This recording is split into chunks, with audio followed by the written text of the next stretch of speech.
And so welcome back to the my new video guys and my YouTube channel guys. Today we are going to talk about guys lock screen setting. Today I will show you guys how can you on guys your race to wake in your Realme phone. Friends, you want to on guys race to wake in your Realme phone, so friend, how can you on today I will show you in this video guys.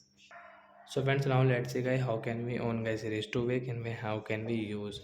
Friends, open your phone setting. After on phone setting guys, scroll it, and friends you can see guys your lock screen setting, home and lock screen setting. So guys we will click on this the home and lock screen setting guys.